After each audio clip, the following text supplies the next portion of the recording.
Rebirth of dangerous mafia queen episode 12 hospital में। तुम एक अच्छी मां नहीं बन सकती। लेडी डॉक्टर की बात सुनकर मोना का चेहरा गुस्से से लाल होने लगता है।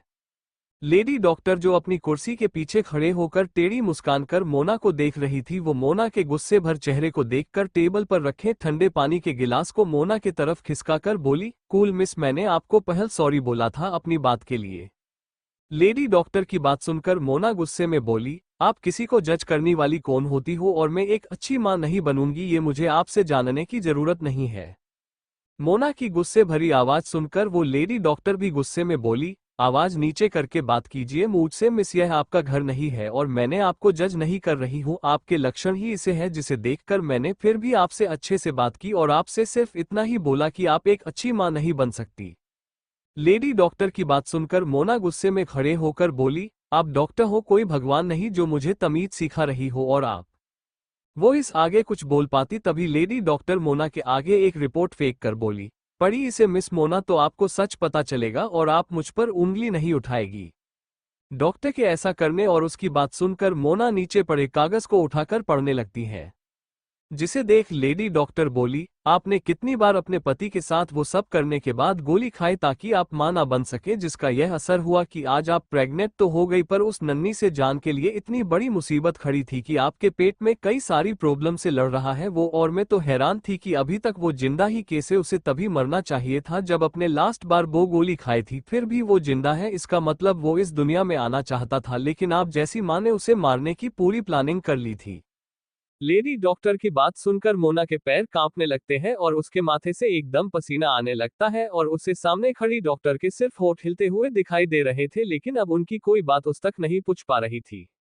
लेडी डॉक्टर फिर गहरी सांस लेकर बोली, सॉरी, पर आपकी उस गलती हो या आपने जानकर भी किया हो, पर आपका बेबी मौत के मुंह से वापस आया है और आगे भी उसकी राह आसान नहीं होने वाला। अगर आपने उसका साथ नहीं दिया तो प्लीज प्लीज अपने बच्चे के लिए ऐसी गलती फिर ना करना, मेरी आपसे हाथ जोड़कर विनती है। लेडी डॉक्टर को हाथ जोड़ता देखकर मोना जिसे ही कुछ बोलने को होती है तभी एकदम से उसके आंखों के आगे अंधेरा छा जाता है और वो नीचे गिरने लगती है। ये देख लेडी डॉक्टर डर कर बोली, मैम आप, लेकिन उसे पकड़ भी पाती नीचे गिरने से तभी दो मजबूत हाथ मोना को अपने बाहों में थाम लेते हैं। डॉक्टर देखती है मोना को उसके पति मिस्टर सिंह ने पकड़ा हुआ है। मोना नीचे बैठ के बल गिर रही थी। आर्यन मोना को पकड़े हुए ही गुस्से से लेडी डॉक्टर को घूर के देखता है, जिसे देख वो लेडी डॉक्टर बोली, सॉरी सर, मैं सिर्फ इन्हें इनकी गलती बता रही थी।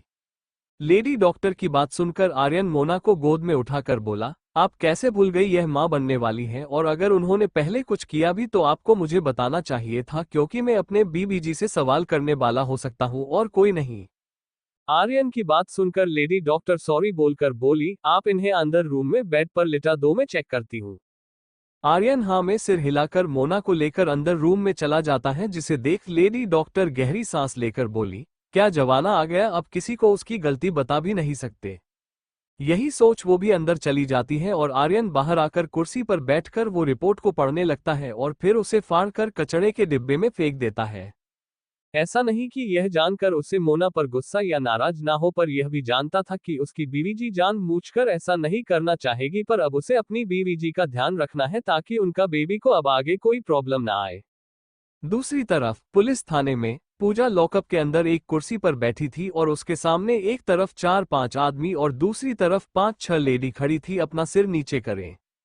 पूजा के पीछे समीर और एक लेडी कांस्टेबल खड़ी थी। पूजा अपने हाथ में लिए डंडे को एक आदमी की तरफ करके उसे अपने सामने आकर खड़े होने को बोलती है, जिसे समझकर वो आदमी एक नजर सभी को देख धीरे धीरे कदमों से पूजा के आगे आकर खड़ा हो जाता है। पूजा उसे देख बोली, हाँ भाई, मुझे तेरे मुंह से सब कुछ डिटेल में जानना है कि कल रात को विक्रम के विला में ऐसा क्या हुआ कि वहां 2 बॉडीगार्ड और तुम्हारा दोस्त और विक्रम का खून हो गया। अपने सामने बैठी पुलिस वाली की बात सुनकर वो आदमी डरते हुए बोला, मैडम हम लोग सही बोल रहे हैं, वहां पार्टी में सब सही हो रहा था और छोटी बात पर चारों लोग झगड़ा हुआ और सभी ने एक दूसरे को गोली मारकर मर गए। अपने सामने खड़े आदमी की बात सुनकर पूजा एक जोर का डंडा उसके पैर में मार बोली, साले तुझे क्या मैं पागल देखती हूँ जो तेरी इस झूठी कहानी पर विश्वास कर लूंगी। वो आदमी दर्द में चीखते हुए अपना पैर पकड़कर बोला, नहीं मैडम, मैं सही बोल रहा हूँ, ऐसा ही हुआ था, आप मेरी बात पर विश्वास करो वरना सभी से पूछ लो। उस आदमी की बात सुनकर पूजा एक डंडा उसके पैर में मारकर बोली, साले फिर झूठ। और फिर लगातार उसे मारने लगती है, जिसकी चीखने की आवाज सुनकर उसके पीछे खड़े लोग बहुत डर जाते हैं। वो आदमी मार खाकर नीचे गिरकर बेहोशी की हालत में आ जाता है, जिसे देखकर समीर उस आदमी को उठाकर साइड में लिटा देता है। आपकी बार पूजा एक लेडी को बोलती है तो लेडी डर से अपने पति को देखती है तो वो इशारे से कुछ ना बोलने का इशारा करता है, जिसे देख पूजा गुस्से में कुर्सी से खड़े हो उस आदमी के पास आकर बोली, साले आंखों के इशारे से ना करने को बोलेगा अपनी बीवी को तेरी में। पूजा उस आदमी के सिर के बाल पकड़कर उसे खींचकर बीच में लाकर उसे भी पिटना शुरू कर देती है। जब उस आदमी की हालत खराब हो जाती है तो पूजा फिर सभी लेडीज के पास आकर बोली, ऐसा मत समझना कि तुम लोग औरत जात हो तो मैं तुम्हें कम मरूंगी, बल्कि तुम लोग ज्यादा पीटने वाली हो अगर तुम लोगों ने मेरे सवालों का गलत जवाब दिया तो। पूजा की बात सुनकर वे सभी लेडीज बहुत डर जाती है। तभी पूजा बोली, मेरा पहला सवाल, क्या तुम लोग कल रात विक्रम शेखावत के विला में मौजूद थी? पूजा की बात सुनकर सभी लेडीज एक साथ हाँ में सिर हिला देती हैं, जिसे देख पूजा बोली, गुड। अब मेरा दूसरा सवाल, तुम और तुम्हारे पतियों के अलावा और कोई कपल भी था क्या वहां? बोलने के बाद पूजा गौर से सभी के चेहरे के भाव पढ़ने लगती है। सभी के चेहरों पर घबराहट वाले भाव थे और सभी अपने अपने पति को देखती है, जिसे देख पूजा समीर को इशारा करके बोली, समीर पहले तुम इन सभी को दूसरे लॉकअप में ले जाकर पूछताछ करो। पूजा सभी आदमी की तरफ इशारा कर बोली, जिसे समझकर समीर सभी को ले जाता है मारते हुए। और सभी के जाने के बाद पूजा सभी लेडीज की तरफ देखकर बोली, अब बोलो क्या और कोई कपल मौजूद था कल पार्टी में? पूजा की बात सुनकर उनमें से एक औरत बोली, मैडम और कोई नहीं, हम ही लोग थे और जब भी कभी विक्रम सर के घर पार्टी होती तो हम लोग जाते वहां, क्योंकि इंडिया में उनके सिर्फ हम ही अच्छे दोस्त थे। उस औरत की बात सुनकर बाकी सभी लेडीज भी हाँ में सिर हिला देती हैं, जिसे देख पूजा बोली, ओके चलो मान लिया तुम लोग सच बोल रही हो, लेकिन वहां और किसी के खून के बूंदे थी और तुम में से किसी को चोट लगी नहीं थी और उन चारों का वो खून ही नहीं था जो मरे थे, तो फिर किसी और के निशान वहां क्या कर रहे थे? और वहां हमें एक बंदूक भी मिली जिस पर आप में से किसी और के उंगलियों के निशान नहीं थे।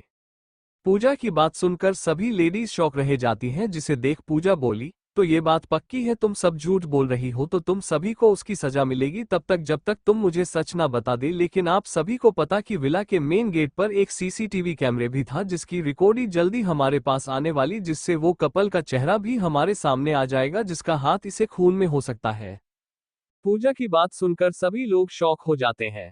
तभी पास के लॉकअप से सभी आदमियों के चीखने चिल्लाने की आवाज आने लगती है, जिन्हें समीर मार रहा था बेल्ट से, जिसे सुनकर सभी लेडीज पूजा के पैर में गिरकर माफी मांगने लगते हैं, जिसे देख पूजा 2 कदम पीछे होकर बोली, सच बोलो और बचा लो अपने पतियों को। पूजा की बात सुनकर सभी लेडीज डरते हुए एक दूसरे को देखते हैं, जिन्हें पूजा और वो लेडी कांस्टेबल गौर से देख रही थी। उसी समय पुलिस थाने के बाहर एक बाइक वाला आकर अपनी बाइक खड़ी करता है और उतरकर पुलिस थाने को देख अपने सिर पर पहनी टोपी को आगे से नीचे झुकाकर अपने गले में टांगे छोटे से बैग में से एक लिफाफा निकालता और उसे लेकर थाने के मेन सीढ़ी चढ़कर सामने खड़े 2 हवलदारों में से एक के आगे वो लिफाफा करके बोला, साहब ये सीसीटीवी पिक है, इस अपनी मैडम को दीजिए। वो आदमी अभी अपना सिर नीचे झुकाए ही बोला, जिसे देख वो हवलदार उसके हाथ से वो लिफाफा लेकर बोला, वो तो ठीक है भाई, लेकिन तुम अपना सिर नीचे करके क्यों खड़े हो?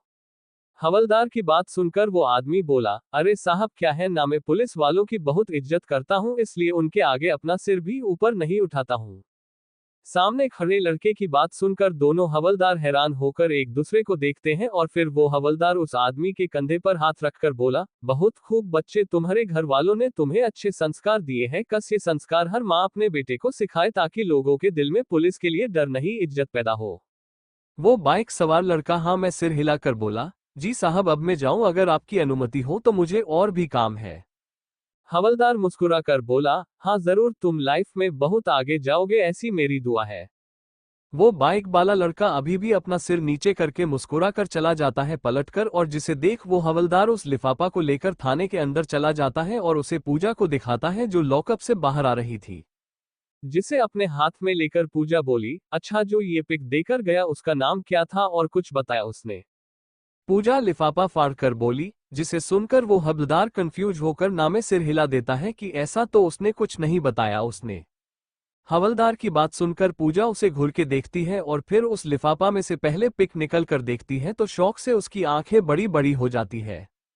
वो बाइक सवार लड़का जब अपनी बाइक पर पुलिस थाने से बाहर आता है तो उसे सामने एक लड़की खड़ी दिखाई देती है जो मुस्कुराकर उसे देख रही थी और फिर उस लड़के की बाइक पर पीछे बैठकर बोली, मानने पड़ेगा मेरी जान आज भी तुम्हारी एक्टिंग का कोई जवाब नहीं।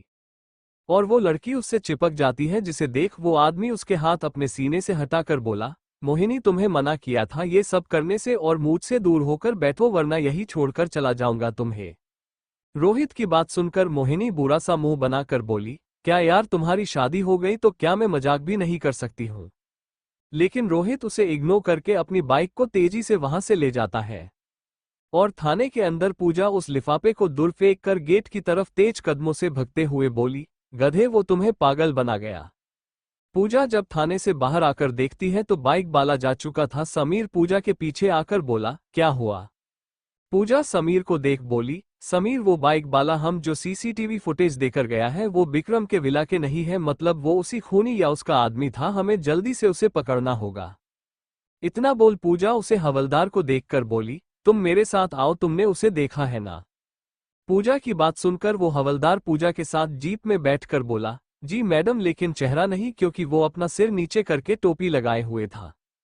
पूजा पुलिस जीप चालू कर उसे थाने से बाहर ले जाते हुए घूर के उसे देखकर बोली, तुम पुलिस में हो ना, क्या तुम्हें इतना भी ध्यान नहीं रख सकते कि कोई अपना चेहरा छुपा रहा है, इसका मतलब उसने कुछ कांड किया या करने वाला है। पूजा की बात सुनकर वो हवलदार अपना सिर नीचे करके बोला, सॉरी मैडम जी, अपन से गलती हो गई। पूजा उसकी बात सुनकर बोली, तुम्हारी सॉरी का मैं क्या करूं। इतना बोल वो आसपास बाइक वालों को देखकर गाड़ी चलाने लगती है। हवलदार भी आसपास देखने लगता है लेकिन अब वो बाइक वाला उन्हें दिखाई नहीं दे रहा था। दूसरी तरफ रोहित बाइक को वापस अपने दोस्त को देकर जिससे उसने लिए थी मोहिनी के साथ टैक्सी में घर जा रहा था। उसके चेहरे पर खुशी नहीं बल्कि उदासी थी जिसे मोहिनी समझ रही थी और वो रोहित के हाथ पर अपना हाथ रख बोली, तुम्हें बुरा लग रहा ना कि तुमने पूजा को धोखा दिया, क्योंकि अगर वे सही सीसीटीवी फुटेज उसके हाथ लग जाती तो तुम्हारी बहन का पति गिरफ्तार होता। मोहिनी की बात सुनकर रोहित उसे देखकर गहरी सांस लेकर बोला, हाँ मैंने ऐसा करके एक भाई का फर्ज तो निभा लिया लेकिन पति का नहीं।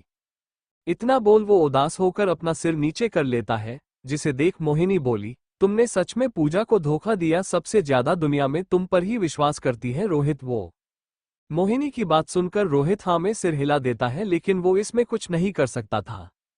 इधर पूजा समीर की मदद से आखिर में उस बाइक तक पहुंच ही जाती है और बाइक के साथ रोहित के दोस्त को भी गिरफ्तार कर लेती है, जो थाने में कितने भी पीटने पर रोहित का नाम नहीं लेता क्योंकि उसे पता था कि पूजा उसकी भाभी है और अगर उसने बताया कि उसकी बाइक से वो नहीं आया था बल्कि वो रोहित भाई था तो भाभी जरूर उसके भाई को छोड़ देंगी, इसलिए वो पूजा के हाथ कितनी भी मार खाकर कुछ नहीं बोलता है। और रोहित इससे अनजान अपने घर पर पूजा के आने का इंतजार कर रहा था। उसे लगा कि अब पूजा इस केस को छोड़ देगी। हॉस्पिटल आर्यन मोना के साथ हॉस्पिटल से बाहर आता है उसका हाथ पकड़कर और उसे आराम से चलने को बोल रहा था, जिससे मोना को उस पर बहुत गुस्सा आ रहा था। कार के पास आकर आर्यन मोना के लिए कार का आगे का गेट खोलकर पहले सीट को सही से पीछे की साइड करता है ताकि उसकी बीवी जी आराम से बैठे ही लेट सके। मोना ये देखकर हैरान थी। सब होने के बाद आर्यन मोना को बैठने का इशारा करता है, जिसे देख मोना बैठ जाती है और वो सीट बेल्ट लगाने लगती है, जिसे देख आर्यन बोला, रहने दीजिए बीवी जी, इसकी जरूरत नहीं है। और फिर खुद आकर कार चालू करके धीरे से कार को आगे बढ़ा देता है, जिसे देख मोना को मुंह खोला का खोला रह जाता है। मोना आर्यन को देखकर बोली, हब्बी बेबी इतना भी बड़ा नहीं कि उसे प्रॉब्लम आए, प्लीज आप कार को तेज तो चलो, इस तो हम कल सुबह घर पूछेंगे। मोना कार से आगे जा रही बाइक वाले को देखकर बोली। मोना की बात सुनकर आर्यन नामे सिर हिलाकर बोला, नहीं बीबी जी, अपने देखा नहीं डॉक्टर ने क्या बोला कि हमारा बेबी वैसे ही कितने प्रॉब्लम से लड़कर आया है आपके पेट में। आर्यन की बात सुनकर मोना हैरान होकर बोली, इसका मतलब अपने मेरी और डॉक्टर की सारी बातें सुन ली थी। मोना की बात सुनकर आर्यन गहरी सांस लेकर सामने रोड पर देखते हुए हाँ में सिर हिला देता है, जिसे देख मोना अपना सिर नीचे करके बोली, तो आपको मुझ पर गुस्सा आ रहा होगा और शायद नफरत भी हो रही होगी कि मैंने आपको बिना बताकर ऐसा क्या जिससे हमारे बेबी की जान भी जा सकती थी।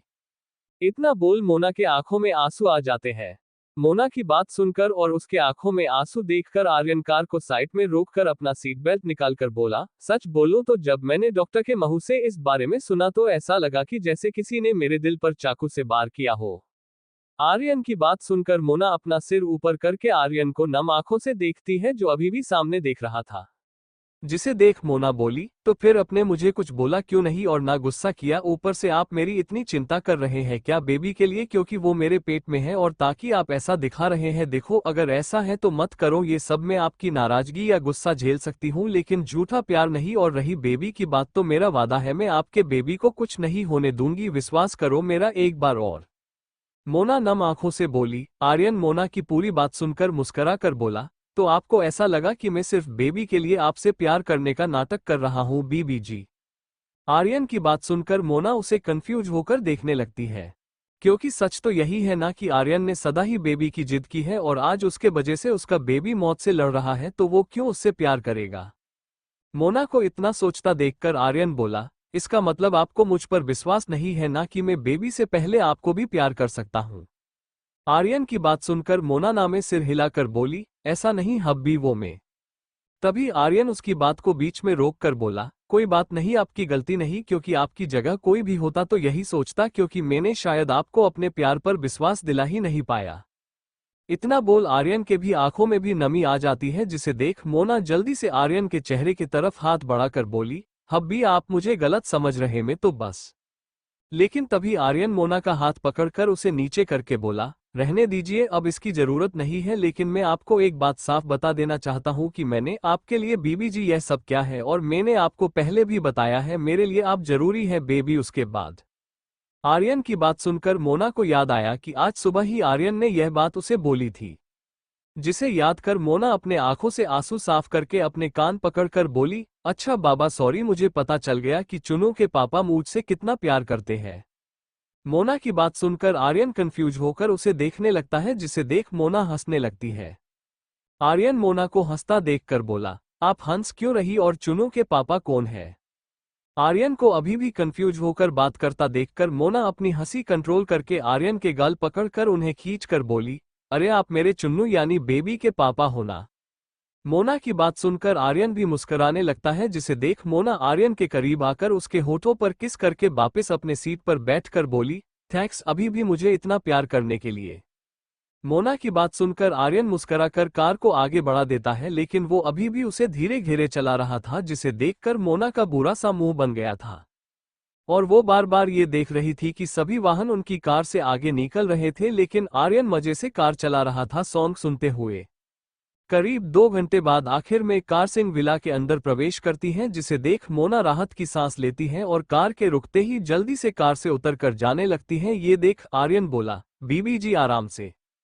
लेकिन मोना उसकी बात को इग्नोर कर देती है। ये देख आर्यन भी जल्दी से कार से उतरकर घर के अंदर भागता है। सिंह विला। आर्यन घर के अंदर आता है तो देखता है कि मोना सीढ़ियों से ऊपर जाने के लिए अपना पहला कदम रख रही थी। ये देख आर्यन के दिल की धड़कन तेज हो जाती है और वो चीखते हुए बोला, नहीं बीबी जी रुको। आर्यन की आवाज सुनकर हॉल में सोफे पर बैठे राहुल मनीष जी के साथ मनीषा जी सामने मेन दरवाजे की तरफ देखते हैं, जहां से आर्यन भागकर आ रहा है। और फिर वो पलट कर मोना को देखते हैं जो सीढ़ियों से ऊपर जा रही थी।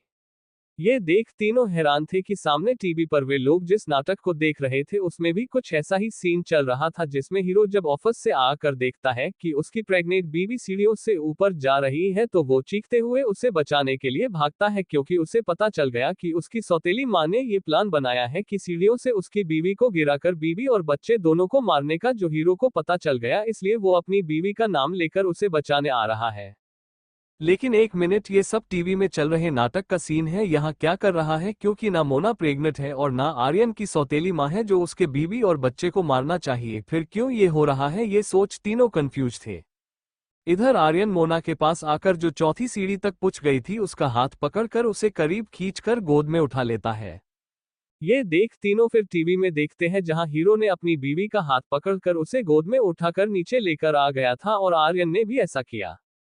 ये देख तीनों अपना सिर पकड़ लेते, यह क्या हो रहा है यार। तभी राहुल का तेज दिमाग चल गया और वो धीरे से बोला, माँ मुझे लगता है हीरो आर्यन है और उसकी बीवी यानी मोना प्रेग्न है और वो उसे बचा रहा है क्योंकि उसकी सौतेली सास यानी आपने सीढ़ियों पर तेल डाला है ताकि मोना और आर्यन का बच्चा मर जाए। माँ आपने ऐसा क्या और मुझे बताया भी नहीं अपने प्लान के बारे में। अब देखो बचा लिया आर्यन ने मोना को। अगर मुझे पता होता तो सामने का दरवाजा ही बंद कर देता, फिर कैसे बचाता आर्यन उसे। राहुल बुरा सा मुंह बना कर बोला, जिसे सुनकर मनीष जी शॉक होकर मनीषा जी की तरफ देखते हैं और इशारे में उनसे पूछते हैं क्या ये सही है। लेकिन मनीषा जी का चेहरा गुस्से से लाल हो गया था अपने नालायक बेटे की बात सुनकर, और वो जैसे ही कुछ बोलने को होती है राहुल को गुस्से में। तभी इधर आर्यन जो मोना को गोद में लेकर खड़ा था और मुस्कुरा कर उसे देख रहा था, उसके गाल पर एक थप्पड़ पड़ता है जिसे सुन तीनों लोग शॉक होकर सीढ़ियों की तरफ खड़े आर्यन और मोना को देखते हैं। आर्यन मोना के ऐसा करने से हैरान हो जाता है। मोना गुस्से में बोली, मुझे नीचे उतारो वरना और पिटोगे आप। फिर से दूसरा हाथ ऊपर करके बोली, जिसे देखकर आर्यन जल्दी से मोना को नीचे उतार कर रोनी सी शकल बनाकर बोला, अपने मुझे मारा बीबी जी, में तो आपको सीढ़ियों से बचा रहा था। आर्यन की बात सुनकर मोना चिढ़ते हुए गुस्से में बोली, बचाने का क्या मतलब, मैं क्या कहीं जंग में जा रही थी और यह क्या लगा रखा है आपने, और ऐसा करके तो आप मुझे और परेशान करेंगे तो फिर आपका बेबी और परेशान हो जाएगा। मोना की गुस्से भरी बात सुनकर आर्यन के आंखों में आंसू आ जाते हैं। सोफे पर बैठ तीनों लोग शौक के मारे खड़े हो जाते हैं। मनीषा जी मोना और आर्यन के पास आते हुए बोली, बहू ये क्या तरीका है अपने पति से बात करने का, और तुमने उसे थप्पड़ भी मार दिया। मनीषा जी की बात सुनकर मोना और आर्यन उन्हें देखते हैं। मोना बोली, जी मेरी मर्जी, वो मेरा पति है और मुझे हक है उसे मारने का, और क्या आप अपने पति को नहीं मारती। मनीषा जी मोना की बात सुनकर बोली, नहीं तो मेरे लिए मेरे पति भगवान से कम नहीं है। मनीषा जी की बात सुनकर मनीष जी और राहुल शॉक हो जाते हैं। राहुल मनीष जी के कान में बोला, डेड मॉम कितना झूठ बोल रही है, बल्कि सच तो ये है कि रोज रात को माँ आपको जब तक पीट ना ले तब तक माँ को नींद नहीं आती। राहुल की बात सुनकर मनीष जी अपने दांत दिखाकर बोले, छोड़ना, अगर तेरी माँ ने सुन लिया तो वो मुझे आज और ज्यादा मारेगी। अपने डेट की बात सुनकर राहुल भी मुस्करा देता है। इधर मोना कुछ बोल पाती उससे पहले आर्यन बोल पड़ा, अरे आंटी छोड़ो ना, गलती मेरी थी, मैंने ही कुछ ज्यादा किया इन्हें परेशान, और मेरी बीवी कभी मुझे नहीं मारती। आर्यन की बात सुनकर भी मोना और मनीषा जी एक दूसरे को घूरना बंद नहीं करते। मनीषा जी बोली, देख बेटे मैं तेरी माँ जैसे हूँ, इसलिए एक मुफ्त की सलाह दे रही हूँ कि औरत को जितना मूड पर चढ़ाओगे उतना ही यह तुम्हें परेशान करेगी। आज हम सब के आगे तुम्हारे गाल पर थप्पड़ मार है, कल को चारों के लोगों के आगे भी यह तुम थप्पड़ मार सकती है। मनीषा जी की बात सुनकर आर्यन की आंखें बड़ी बड़ी हो जाती हैं। वो अपनी बीवी जी की तरफ देखता है जो मनीषा जी को गुस्से से घुरे जा रही थी, और वो समझ गया था कि अगर उसने कुछ नहीं किया तो उसकी बीवी जी उसकी आंटी के गाल पर थप्पड़ रसीद सकती है। इसलिए आर्यन मोना का हाथ पकड़कर बोला, बीबी जी चलो हम रूम में चलते हैं आओ। मोना आर्यन की बात सुनकर मनीषा जी को देखकर बोली, अगर आप मेरी पति की आंटी नहीं होती ना अभी तक तो आपकी लाश नीचे पड़ी होती। मोना की बात सुनकर सभी शौक रह जाते हैं। इतना बोल मोना आर्यन के साथ चली जाती है रूम में, और मनीषा जी शौक में खड़ी रहती है। लगता है उनका कुछ ज्यादा ही हो गया और यह इन टीवी कार्यक्रम के वजह से हुआ। वो ये भी भूल गई कि उनकी बहू कोई आम लड़की नहीं बल्कि एक डॉन है। शाम का समय, विक्रम का विला, राणा की कार आकर विला के अंदर आकर रुकती है, जिसमें से वो उतरकर जब वो अंदर जाता है तो ये देख वो हैरान हो जाता है कि ब्लैक डेविल की गोद में टीना बैठी थी और वे दोनों एक दूसरे को किस करते हुए अंगूर खा रहे थे। टीना ऊपर शर्ट और नीचे केवल पैंटी ही पहनी थी। ये देख उसे अजीब सा लगता है और वो गले से खांसता है, जिसकी आवाज सुनकर टीना और ब्लैक डेविल दरवाजे पर खड़े राणा को देखते हैं, जिसे देख दोनों एक दूसरे को चूमकर अलग होकर सोफे पर बैठ जाते हैं। टीना फिर राणा को अंदर आने का इशारा करती है तो राणा हल्का सा मुस्कुराकर उन दोनों के सामने वाले सोफे पर जाकर बैठ जाता है। राणा फिर अपने हाथ में लिए फाइल को सामने टेबल पर रखकर बोला, टीना मैडम ये रही फाइल, इसमें क्वीन और उसके पति की इंफॉर्मेशन है, लेकिन मैं क्वीन का फोटो नहीं निकाल पाया, पर उसके पति को सब जानते हैं, उसकी फोटो मुझे आसानी से मिल गई। राणा की बात सुनकर टीना सामने रखी फाइल को उठाकर अपने पैरों पर रखकर पढ़ने लगती है। तभी ब्लैक डेविल अपना हाथ बढ़ाकर उसे टीना के पैर पर रखकर हाथ फेरने लगता है, जिसका एहसास होते ही टीना हल्का सा मुस्कुराकर फाइल में पढ़ते हुए बोली, राणा जी इस क्वीन के बारे में ज्यादा पता नहीं कर सकते क्योंकि यह खुद को बचा कर रखती है और इस तक पूछना भी आसान नहीं है। टीना की बात सुनकर ब्लैक डेविल अपना हाथ टीना के पैर पर फेरते हुए बोला, यस बेबी, तुमने सही कहा, ये क्वीन एक चालक वो लोमड़ी है जिसे पकड़कर अपने जाल में फंसाना नामुमकिन है। ब्लैक डेविल की बात सुनकर राणा बोला, हाँ बिल्कुल, वो इतनी चालक लोमड़ी है कि अपनी जीतती हुए बाजी को पलटकर खुद जीत जाती है, जिसके वजह से हमें कई बार हार का सामना करना पड़ा। राणा उदास होकर बोला। ब्लैक डेविल और राणा की बात सुनकर टीना फाइल में लगी आर्यन की फोटो को देखकर बोली, तुम लोग इसलिए हारे क्योंकि तुमने एक औरत को कम समझा, लेकिन अब उसका सामना मुझसे है जो उससे भी 2 कदम आगे की सोचती है, और मेरा प्लान भी तैयार है क्योंकि इसमें लड़ाई से नहीं बल्कि दिमाग से हराने वाली हूँ, जिसके लिए मेरा टारगेट है इसका ये हैंडसम पति, क्योंकि मैं इसके द्वारा ही क्वीन तक पहुंचकर उसे बुरी मौत दे सकती हूँ, तभी मेरे भाई की आत्मा को शांति मिलेगी। टीना आर्यन की फोटो को घूर के देखकर बोली, जिसे देख राणा और ब्लैक डेविल कंफ्यूज हो जाते हैं। ब्लैक डेविल बोला, अगर तुम इसके पति को मारने की सोच रही हो तो भूल जाओ, हमने कोशिश करके देखा तुम्हारे भाई के साथ, लेकिन इस आदमी को हम टच भी नहीं कर पाए, उससे पहले क्वीन ने हमारा सारा प्लान फेल कर दिया था। ब्लैक डेविल की बात सुनकर राणा भी हाँ में सिर हिला देता है। उसे याद उसने जब बिना ये जाने कि यह क्वीन का पति है उस पर हमला करवा था, तब क्वीन ने उसे बचाकर फिर उसके विला में आकर क्या तांडव मचाया था। उस पल को याद कर राणा कांप उठता है। राणा की हालत देख ब्लैक डेविल टीना को देखता है जो खुद में ही मुस्करा रही थी। ये देख ब्लैक डेविल बोला, क्या हुआ बेबी, तुम इतना कुछ सुनने के बाद भी मुस्कुरा रही हो। ब्लैक डेविल के बात सुनकर टीना उस देखकर बोली, तुम सभी गधे थे, पर मैं उसके ऐसे जगह वार करूंगी जिसे वो एक वार में टूटकर मेरे कदमों में पड़ी होगी। टीना की बात सुनकर ब्लैक डेविल और राणा कंफ्यूज होकर एक दूसरे को देखने लगते हैं कि इस लड़की के दिमाग में आखिर चल क्या रहा है। लेकिन टीना अपने आप में खुश हो रही थी और उसे फाइल को राणा के सामने फेंक कर बोली, लो मेरा प्लान तैयार है, तुम लोग वही करो जैसा मैं आपको बता रही हूँ।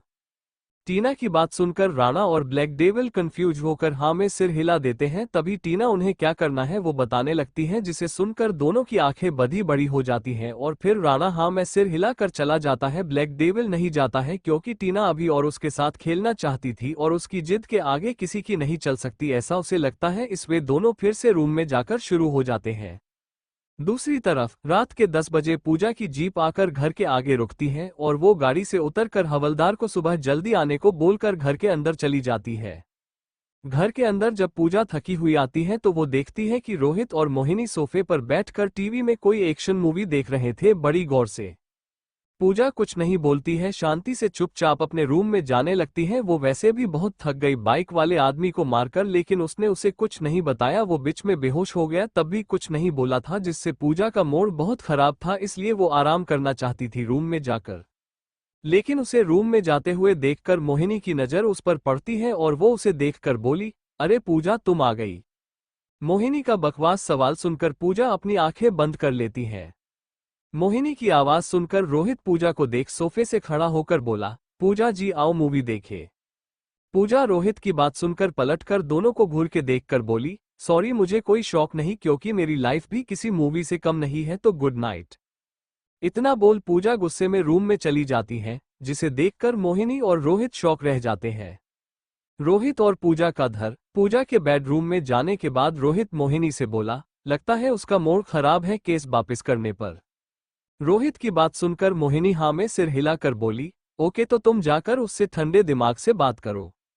रोहित हाँ में सिर हिलाकर चला जाता है। मोहिनी ये देख वापस सोफे पर बैठकर बोली, उम्मीद है ऐसा ही हो।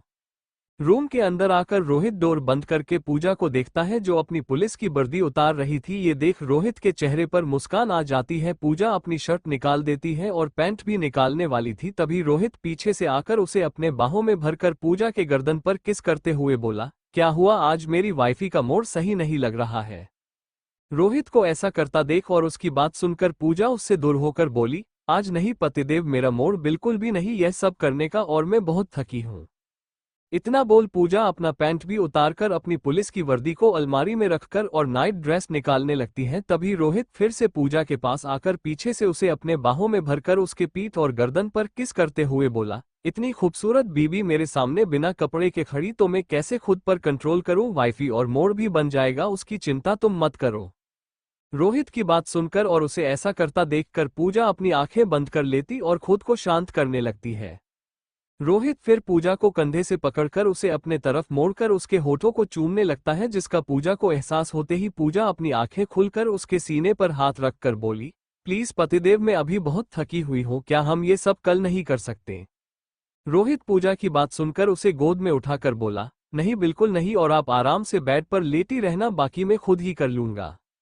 रोहित अपने चेहरे पर टेढ़ी मुस्कान लाकर बोला, जिसे देख पूजा रोनी सी शकल बनाकर बोली, लेकिन इससे क्या मैं और नहीं थकूंगी? रोहित पूजा को बेड पर लिटाकर बोला, नहीं तुम नहीं थकोगी और मैं बहुत धीरे से करूंगा, पक्का। इतना बोल रोहित अपने भी कपड़े निकालकर बेड पर पूजा के ऊपर आकर उसे किस करने लगता है। ये देख पूजा के हाथ खुद रोहित के सिर के पीछे बालों में घूमने लगते हैं और वो उसके किस में उसका साथ देने लगती है। किस करते हुए रोहित पूजा के ब्रा को निकालकर पूजा को किस करते हुए नीचे जाने लगता है और पूजा अपने आंखें बंद कर इस चीज का आनंद लेने लगती है। सब कुछ भूलकर रोहित पूजा का एक उभार को अपने हाथ में लेकर दबाने लगता है और दूसरे को अपने मुंह से लीप कर रहा था, जिससे पूजा के मुंह से प्यार भरी आवाजें आने लगती है और उसके हाथ की पकड़ रोहित के सिर के बालों में हल्का से टाइट होने लगती है। पूजा को सच में अच्छा लग रहा था अब, और उसका मोड़ भी रोहित ने ठीक कर दिया था, जिसकी खुशी उसके चेहरे पर देखने लगी थी। रोहित का एक हाथ फिर पूजा के पैंटी के अंदर जाने लगता है, जिसका एहसास होते ही पूजा अपनी पीठ को ऊपर उठा लेती है। रोहित फिर पूजा के पैंटी को नीचे को उतारकर उसके नीचे होठों के बीच अपनी 2 उंगली डाल देता है, जिससे पूजा के मुंह से एक प्यार भरी आ निकल जाती है, जिसे सुन रोहित अपना सिर ऊपर करके पूजा के चेहरे को देखता है तो पूजा उसे देख हल्का सा मुस्कुरा देती है और उसे आगे बढ़ने का इशारा करती है, जिसे समझकर रोहित अपनी उंगली को बाहर निकालकर पूजा के पैंटी को भी निकालकर साइड में फेंक देता है और फिर खड़ा होकर अपना भी अंडरवियर निकालकर पूजा के ऊपर आकर उसके होठों पर किस करके हुए उसके अंदर प्रवेश कर जाता है थोड़ा सा, जिसे पूजा के मुंह से चीख निकल जाती है और अपने मुंह पर हाथ रख लेती है और रोहित को धीरे से करने का इशारा करती है। रोहित हाँ में सिर हिलाकर एक और झटके से पूजा के अंदर पूरा समा जाता है, जिसे पूजा दर्द में चीखते हुए रोहित के कंधे पर मारकर बोली, आप जानबूझकर ऐसा करते हैं ना? रोहित पूजा की बात सुनकर हल्का सा मुस्कुराकर शुरू हो जाता है, जिससे पूजा की हाथों की पकड़ रोहित के कंधे पर टाइट हो जाती है। रोहित जिस पर ध्यान नहीं देता है और फिर पूरे रूम में दोनों के प्यार भरे आवाजें आने लगती हैं। आवाज तो रूम से बाहर भी आने लगती है और मोहिनी, जो पहले टीवी पर मूवी देखकर खुश हो रही थी, अब वो अपने कानों पर हाथ रखकर गुस्से से बोली, मैंने इस रोहित के बच्चे को इस तरह पूजा का मोड़ सही करने को नहीं बोला था। अरे भाई, बातों से भी किया जा सकता है, इस तरह वे दोनों मजे कर रहे पर मेरा क्या? इतना बोल मोहिनी की शकल रोनी सी हो जाती है और वो आखिर में खड़े होकर बेडरूम के डोर पर एक लात मारकर गुस्से से बोली, तुम लोग आराम से नहीं कर सकते क्या? मुझे और पूरे माहौल को बताना जरूरी है कि तुम दोनों एक दूसरे से कितना प्यार करते हो। मोना की आवाज सुनकर पूजा गुस्से से रोहित को देखती है, जो मुस्करा तो रहा था लेकिन रुक नहीं रहा था। आखिर में पूजा ही अपने मुंह पर हाथ रखकर आवाज रोकने की कोशिश कर रही थी, पर रोहित की तेजी से उसका खुद का कंट्रोल खत्म हो रहा था और वो अपने मुंह से हाथ हटाकर रोहित के सिर के पीछे हाथ रख उसे किस करने लगती है। अभी भी रूम से आवाज आते देख मोहिनी एक जोर की लात डोर में मारकर वहां से जाते हुए बोली, ओके मत रोको, मैं घर से बाहर जा रही हूं, तुम लोग पागल हो और मुझे भी कर दोगे गंदे लोग। इतना बोल वो घर से बाहर आ जाती है और देखती है कि समीर अपनी बाइक घर के आगे रुककर उसे खड़े करके आने वाला था, जिसे देखकर मोहिनी मुस्कुरा कर बोली, हाँ, इस प्यार के कबूतर को भी इसी आवाजें जरूर सुननी चाहिए।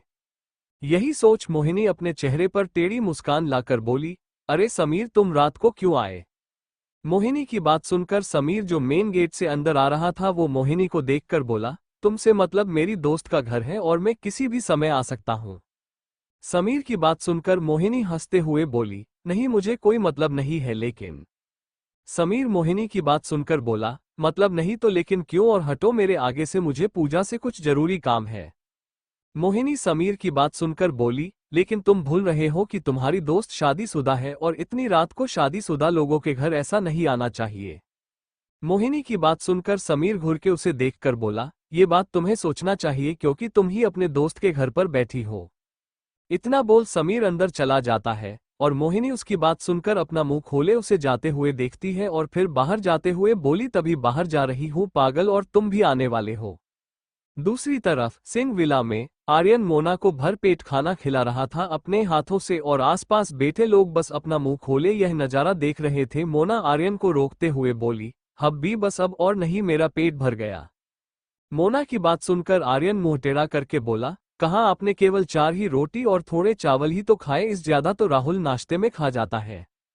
आर्यन की बात सुनकर राहुल, जो उन दोनों के सामने ही कुर्सी पर बैठकर खाना खा रहा था, उसका मुंह खुला का खोला रह जाता है और अपनी मां की तरफ देखता है जो आर्यन की बात सुनकर मुस्करा रही थी, और फिर अपने पास बैठे मनीष जी से बोला, डेड अपने सुना, इस आर्यन के बच्चे ने मुझे भूखड़ बोला।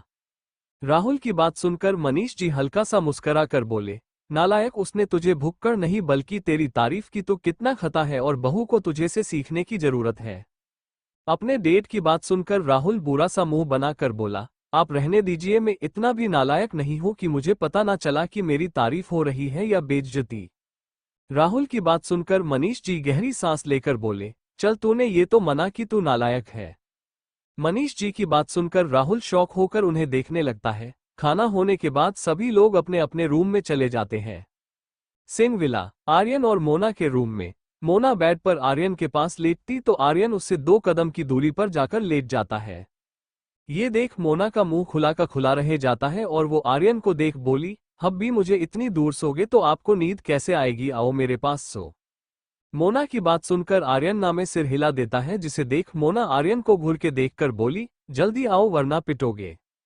मोना की बात सुनकर आर्यन उसे देख बोला, नहीं मैं नहीं आ सकता बीबी जी। मोना आर्यन की बात सुनकर हैरान होकर बोली, लेकिन क्यों, आपको तो नींद नहीं आती ना मेरे ऊपर सोए बिना। मोना की बात सुनकर आर्यन कुछ नहीं बोलता है, बस अपनी आंखें बंद कर लेता है। ये देख मोना का चेहरा गुस्से से लाल हो जाता है और वो उसे उंगली दिखाकर बोली, ओके अब आए ना मेरे पास तो इतना मरूंगी जिसकी सीमा नहीं है।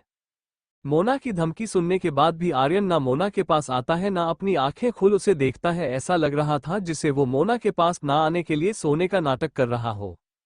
मोना आर्यन को ऐसा करता देख कंफ्यूज थी और आर्यन के ऐसा करने की वजह सोचने लगती है वो उससे नाराज या गुस्सा तो नहीं है। मोना फिर अपने पेट के बारे में सोचकर आर्यन को देखती है, इसका मतलब उसके इनोसेंट हब्बी ने उससे सोते समय इसलिए दूरी बना ली ताकि वो खुद से अपने बेबी को बचा सके, क्योंकि आर्यन उसके पास सोया तो पक्का वो उसके ऊपर आएगा और जिससे उसके बेबी को तकलीफ हो सकती है। मोना यही सोच अपना सिर पकड़ लेती है, यार क्या है ये लड़का, किसी को इतना भी मासूम और प्यारा नहीं होना चाहिए। बच्चे को शायद अभी इतनी प्रॉब्लम नहीं होंगी क्योंकि वो अभी केवल 1 महीने का ही तो है, लेकिन 7 से 8 महीने आर्यन कैसे उससे दूर होकर सोएगा। आर्यन छोड़ो, अब तो उसे भी उसके बिना नींद नहीं आने वाली। मोना फिर गहरी सांस लेकर घिरे घिरे आकर आर्यन के पास आकर उसके माथे पर किस करके उससे चिपक कर बोली, आप क्यों इतना चिंता करते हो हब्बी, मैं अब अपने बेबी को कुछ भी नहीं होने दूंगी और ना आपको दूर जाने दूंगी खुद से। पर मोना इस बात से अनजान थी कि उनकी लाइफ में बहुत जल्दी किसी ऐसे की एंट्री होने वाली है जो आर्यन को मोना से किसी भी हाल में दूर करना चाहेगा। इतना बोल मोना भी सो जाती है। आर्यन को खुद से चिपकाकर आर्यन ने मोना की बात सुन ली थी, पर वो खुद को मोना से दूर रख रहा था, लेकिन इसका मतलब यह नहीं कि वो अपनी बीवी जी को खुद के करीब आने से रुकेगा, क्योंकि यह उसका हक है जिसे वो नहीं छीन सकता है। यही सोच वो भी सो जाता है। दूसरी तरफ पूजा और रोहित का घर। मोहिनी घर के बाहर गार्डन में लगे झूले पर बैठकर बोली, ये समीर का बच्चा मेरे 4 गिनने से पहले अपना मुंह लटका कर आएगा। इतना बोल मोहिनी झूला झूलते हुए बोली 1, फिर दूसरी बार झूलते हुए बोली 2, फिर 3 और चौथी होने के बाद उसके 4 बोलने से पहले समीर घर से बाहर आता है उदास सा चेहरा लेकर, जिसे देख मोहिनी के चेहरे पर मुस्कान आ जाती है और समीर को अपनी बाइक तक जाता देख बोली, दिल के अरमान आंसू में बह गए, हम वफा कर भी तन्हा रह गए। समीर जो अभी रूम से बाहर आ रहा था पूजा और रोहित की प्यार भरी आवाजें सुनकर, जिसे सुनकर उसके दिल में दर्द सा हो रहा था, वो मोहिनी के मुंह से यह सॉन्ग सुनकर उसे देखकर बोला, गा क्यों रही हो तुम भी, हंसो मेरी बर्बादी पर। इतना बोल उसके आंखों में नमी आ जाती है। मोहिनी समीर की आवाज में उसके दिल में उठ रहे दर्द को समझ पा रही थी, जिसे समझ वो झूले से खड़े होकर समीर के पास आकर बोली, नहीं मुझे कोई शौक नहीं इसे इंसान पर हंसने का जो इसे चीज को पाने की कोशिश कर रहा है जो कभी उसकी थी ही नहीं। मोहिनी की बात सुनकर समीर उस नम आंखों से देखकर बोला, नहीं तुम गलत हो, पूजा शुरू से मेरी थी, स्कूल के समय से लेकर आज तक मैं उसके साथ था, वो रोहित जो आज मेरी पू को अपना बना रहा है। इतना बोल उसके आंखों से आंसू बहने लगते हैं, जिन्हें देखकर मोहिनी गहरी सांस लेकर बोली, तुम्हारी बात सही हो सकती थी अगर हम एक दोस्त की तरह इस दिखते हैं, लेकिन समीर दोस्त दोस्त होता है, वो एक हद तक ही उसके पास हो सकता है, लेकिन पति या प्यार वो उसे हर तरह से अपना बना सकता है, क्योंकि वो उसे वो हक देती है जो एक दोस्त को तब तक नहीं मिल सकता जब तक दोस्त जैसे को प्यार करता है उसे अपने दिल की फीलिंग बताकर प्यार नहीं बन जाता उसका, और तुमने यही गलती की। मोहिनी की बात सुनकर समीर उसे देखकर बोला, मतलब कहना क्या चाहती हो तुम? समीर की बात सुनकर मोहिनी अपना सिर पकड़कर बोली, यार तुम लड़कों को इतनी सी बात समझ नहीं आती कि अगर तुम जैसे प्यार करते हो, फिर चाहे वो तुम्हारी कितनी भी अच्छी दोस्त क्यों ना हो, लेकिन तुम उसे सही समय पर अपने दिल की बात नहीं बताओ, वो भी किसी तीसरे के आने से पहले, तो यही हाल होगा जो इस समय तुम्हारा हो रहा है, किसी देवदास की तरह। मोहिनी मुस्कुराते हुए बोली। मोहिनी की पूरी बात सुनकर के समीर नम आंखों से बोला, ऐसा नहीं कि मैं उसे बताना नहीं चाहता था, लेकिन मुझे डर था कि उसे मेरी बात पसंद नहीं आए तो वो मुझसे दोस्ती भी खत्म ना कर दे, फिर मैं उससे दूर होकर जी ही नहीं पाता शायद। समीर की बात सुनकर मोहिनी थोड़े देर के लिए हैरान रह जाती है कि समीर भी पूजा से कितना प्यार करता है और वो इसका प्यार देख क्यों नहीं पाए, या देखकर भी ना देखने जैसा व्यवहार किया, क्योंकि वो इससे प्यार नहीं करती होगी और इसलिए उसने ऐसा क्या ताकि समीर का दिल ना दुखे। फिर तो इसमें गलती पूजा की भी हुई, क्योंकि उसे समीर को सब साफ करना चाहिए था ताकि समीर की दिल की फीलिंग उसी समय खत्म हो जाती। मोहिनी को सोचता देख समीर बोला, क्या हुआ बताओ मुझे कि क्या पूजा मेरी दोस्ती भी खत्म कर देती अगर मैं उसे पहले ही अपनी फीलिंग बता देता तो? समीर की बात सुनकर मोहिनी अपनी सोच से बाहर आकर समीर को देखकर गहरी सांस लेकर बोली, हो सकता था, लेकिन तुम एक बार रिस्क तो लेना चाहिए था, क्योंकि अगर वो मना भी कर देती तो तुम्हें आज जो तकलीफ हो रही है वो शायद तब नहीं होती। निहारिका की बात सुनकर समीर के चेहरे पर फेंकी मुस्कान आ जाती है और वो बिना कुछ और बोले अपनी बाइक की तरफ जाने लगता है। समीर की हालत देख उसे भी बहुत बुरा लग रहा था, क्योंकि उसका भी रोहित के लिए एक तरफा प्यार है, लेकिन उसके एक तरफा प्यार और समीर के एक तरफा प्यार में एक सबसे बड़ा अंतर था कि उसने अपनी दिल की फीलिंग कभी रोहित से छुपाई नहीं, चाहे फिर रोहित ने कभी उसके प्यार और इसकी फीलिंग को सीरियसली नहीं लिया, तब भी इतना दुखी नहीं थी जितना इस समय समीर की हालत है, क्योंकि इसने तो कभी किसी को भी पता ही नहीं चलने दिया कि वो पूजा से किस हद तक प्यार करता है। तभी उसे समीर के बाइक चालू करने की आवाज आती है, जिसे सुनकर मोहिनी जल्दी से समीर के पास आकर बोली, समीर एक मिनट रुको, मैं भी चल रही हूँ। समीर जो जाने ही वाला था वो मोहिनी की आवाज सुनकर कंफ्यूज होकर उसे देखता है। तो मोहिनी उसके पास आकर बोली, मिस्टर क्या मेरे साथ वन नाइट स्टैंड लोगे, क्या मेरे साथ सोना पसंद करोगे? मोहिनी की बात सुनकर समीर की आंखें शौक से बड़ी बड़ी हो जाती है। पूजा और रोहित का रूम में रोहित और पूजा बेड पर प्यार करते हुए थक जाते हैं और रोहित पूजा के साइड में गिर पड़ता है और लंबी लंबी सांसें लेने लगता है, जिसे देखकर पूजा मुस्कुराते हुए रोहित के माथे से पसीना साफ करते हुए बोली, आज आपको क्या हुआ था, इतनी जल्दी जल्दी क्यों कर रहे थे, और मुझे ऐसा लग रहा था जैसे आप चाहते हो हमारी प्यार करने की आवाजें रूम से बाहर जाए। पूजा की बात सुनकर रोहित अपनी आंखें बंद किए ही हल्का सा मुस्कुरा देता है, जिसे देख पूजा हैरान रह जाती है। रोहित फिर सीधा होकर लेटकर ऊपर देखते हुए बोला, कभी कभी किसी दूसरे को भी अपने प्यार की ताकत दिखाना जरूरी होता है वाइफी। इतना बोल रोहित के चेहरे पर टेढ़ी मुस्कान आ जाती है। रोहित की बात सुनकर और उसके चेहरे पर इसी मुस्कान देख पूजा रोहित से चिपक कर बोली, वैसे यह जरूरी नहीं था, लेकिन मुझे मजा आया आज आपका ये जोश वाला रूप देखकर, पता नहीं सुबह में बेड से उठने लायक बचूंगी भी या नहीं, लेकिन अभी तो दिल में एक अलग ही आनंद से भरा हुआ है। पूजा रोहित के सीने पर हाथ फेरते हुए बोली। पूजा के ऐसा करते ही रोहित के नीचे भाग में परिवर्तन आने लगता है, जिसे देख पूजा शौक और रोहित पूजा को घूर के देखकर बोला, आपका मन नहीं भरा ना अभी? पूजा जो हैरानी से उस चीज को घूरे जा रही थी कि यह 2 मिनट में ही कैसे फिर से खड़ा हो सकता है, अभी तो इसने इतनी मेहनत की थी और फिर से नहीं। यही सोच पूजा की रोनी सी शकल हो जाती है और वो रोहित की बात सुनकर बोली, मैंने कुछ नहीं किया, खुद हुआ, तुम इसे शांत करो, मुझे नींद आ रही है बहुत तेज। पूजा रोहित से दूर होकर अपनी आंखें बंद करके सोने का नाटक करके बोली, क्योंकि अब उसमें ताकत नहीं बची इस अपने अंदर लेने की। लेकिन तभी रोहित पूजा का हाथ पकड़कर उसे वहां ले जाकर उसे पकड़ा कर बोला, मुझे नहीं पता, आप इस शांत करो वरना मुझे फिर से शुरू होने पड़ सकता है, फिर बाद में कुछ भी क्यों ना हो। पूजा अपने हाथ में रोहित के नीचे भाग को देखकर रोहित को देखकर बोली, ओके ओके मैं करती, आप बस इस ही लेटे रहो। इतना बोल वो अपने उसे हाथ को ऊपर नीचे करने लगती है, जिससे रोहित अपनी आंखें बंद कर इस आनंद में खो जाता है। जिसे देख पूजा रोहित के उस भाग को छोड़ देती है, जिसका एहसास होते ही रोहित अपनी आंखें खुलकर पूजा को कंफ्यूज होकर दिखता है तो पूजा बस हल्का सा मुस्कुराकर रोहित के पैरों के पास बैठकर अपने सिर के बालों को सही से बंद कर नीचे झुककर रोहित के उस भाग को अपने मुंह में लेकर अपना सिर ऊपर नीचे करने लगती है। जिससे देख रोहित के मुंह से प्यार से एक शब्द निकलता है, वाइफी तुम। पूजा जिसे सुनकर और जल्दी जल्दी करने लगती है, जिस देखकर रोहित पूजा के सिर पर अपने हाथ रख उसके बालों को पीछे कर देता है। कुछ देर बाद पूजा आकर रोहित के पास ही लेट जाती है और रोहित को देखती है जो अभी भी गहरी सांसें ले रहा था। ये देख पूजा रोहित से चिपक कर उसके सीने पर सिर रखकर बोली, बस आज के लिए बहुत हुआ, अब सो जाओ। पूजा की बात सुनकर रोहित हाँ में सिर हिलाकर अपनी आंखें बंद करके सो जाता है और फिर पूजा भी।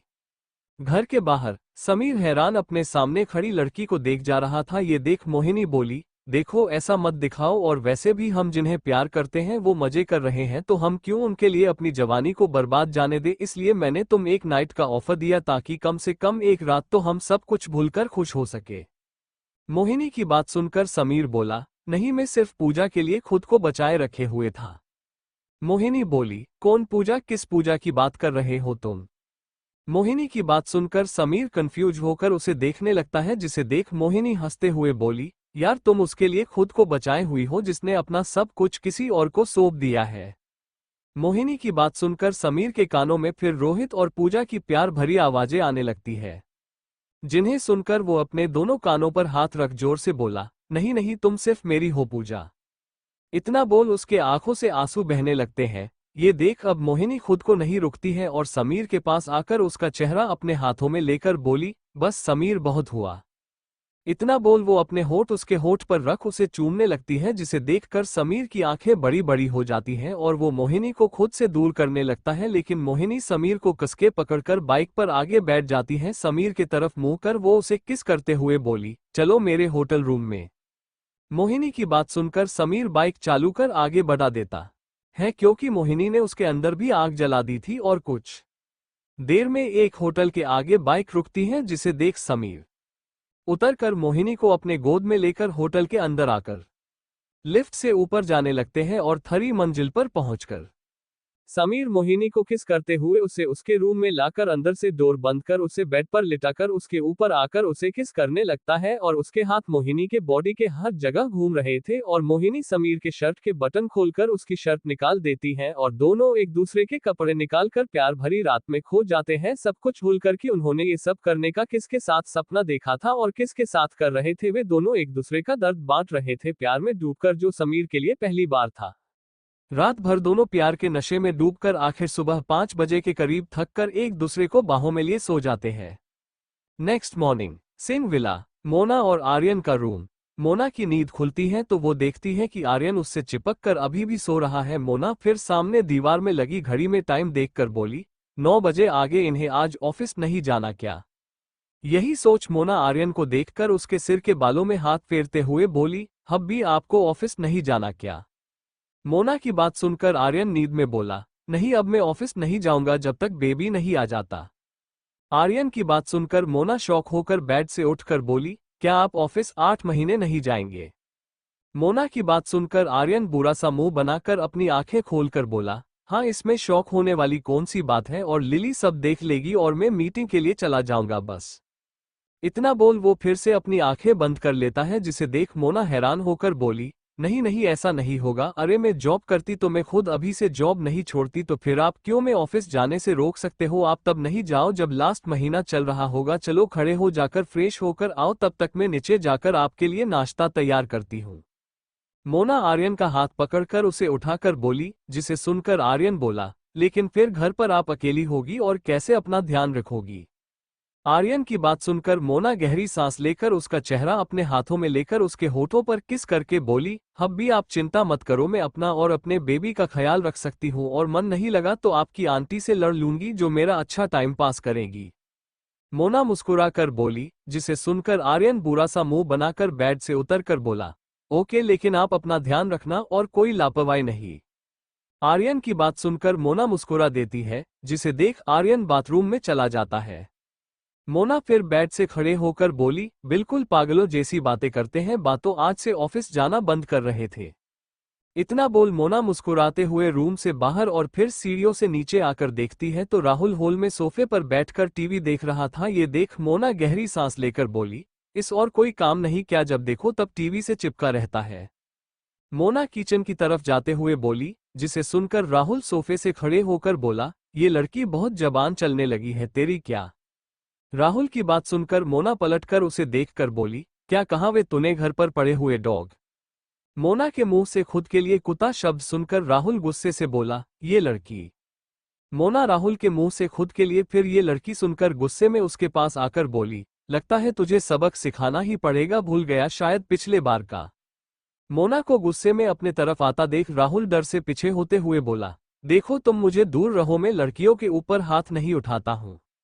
राहुल की बात सुनकर मोना उसके पीछे आते हुए बोली, कोई बात नहीं पर मैं तुम्हें मार सकती हूं। राहुल मोना की बात सुनकर भगने लगता है। ये देख मोना गुस्से से बोली, इसका भी कोई फायदा नहीं क्योंकि मुझसे तेज भागने में तुम नहीं जीत सकते समझे। इतना बोल मोना उसके पीछे भागने लगती। हॉल में मनीषा जी किचन से आते हुए बोली, अरे क्या शोर मचा कर रखा हुआ है आप लोगों ने। लेकिन वो हॉल में आकर जब ये देखती है तो उनकी आंखें शौक से बड़ी बड़ी हो जाती हैं और वो राहुल को आवाज लगाकर बोली, नालायक क्या कर रहा है, भाभी अभी प्रेग्नेंट है। लेकिन उनकी बात कोई नहीं सुन रहा था। तभी आर्यन जो अपने रूम से बाहर आता है तो ये देख उसका चेहरा गुस्से से लाल हो जाता है और वो नीचे आते हुए बोला, रुको ये सब क्या लगा रखा है। लेकिन राहुल और मोना दोनों उसे इग्नोर कर देते हैं। मोना राहुल को पकड़कर उसे सोफे पर लिटाकर उसके गाल पर लगातार थप्पड़ मारते हुए बोली, क्या कहा ये लड़की, साले में तेरी भाभी माँ हूँ क्या, हूँ भाभी माँ तो अब मुझे क्या बोलेगा। मोना की बात सुनकर राहुल रोनी सी शकल बनाकर अपने गालों पर हाथ रखकर बोला, ओके मेरी माँ। मोना दूसरा थापड़ मारते हुए बोली, भाभी माँ बोल। राहुल रोते हुए हाँ में सिर हिलाकर बोला, ओके भाभी माँ, आगे से ऐसा नहीं बोलूंगा, प्लीज माफ कर दो। राहुल की बात सुनकर मोना प्यार से उसके सिर के बालों में हाथ फेरते हुए बोली, गुड बॉय, और हाँ टीवी भी कम दिखाकर और अपने लिए जॉब देखो क्योंकि दिन के समय में तुम्हारा ये चेहरा नहीं दिखना चाहती क्योंकि मेरा बेबी भी तुम्हें देख तुम जैसे काम कर सकता है। मोना की बात सुनकर सभी हैरान हो जाते हैं और राहुल बोला, लेकिन मैं जॉब का क्या करूंगा, आर्यन इतना तो कमा रहा है। राहुल की बात सुनकर मोना बोली, तो क्या तुम नहीं कमाओगे, ऐसा ही रहा कोई लड़की तुमसे शादी नहीं करेगी और सभी तुम्हें नालायक नालायक ही बोलेंगे। मोना की बात सुनकर राहुल अपनी मां की तरफ देखता है जो शांति से खड़ी थी आर्यन के पास। मनीषा जी पलटकर किचन में जाते हुए बोली, सॉरी मुझे काम है। उनके ऐसा करने से राहुल का मुंह खोला का खोला रह जाता है। तभी आर्यन मोना के पास आकर उसका हाथ पकड़कर बोला, बीवी जी छोड़ो उसे, उसे नहीं सुधरना, हम क्या कर सकते हैं। मोना आर्यन की बात सुनकर मोना बोली, क्यों नहीं सुधरेगा, कल से यह मुझे घर पर देखा ना, पक्का मैं इसे गोली मार दूंगी। मोना की बात सुनकर राहुल उसे हैरानी से देखने लगता है। आर्यन गहरी सांस लेकर राहुल से बोला, राहुल भाभी सही बोल रही है तू कल। लेकिन वो आगे कुछ बोल पाता तभी राहुल बोला, तू रहने दे, मुझे तुझे से सीखने की जरूरत नहीं है क्या करना है।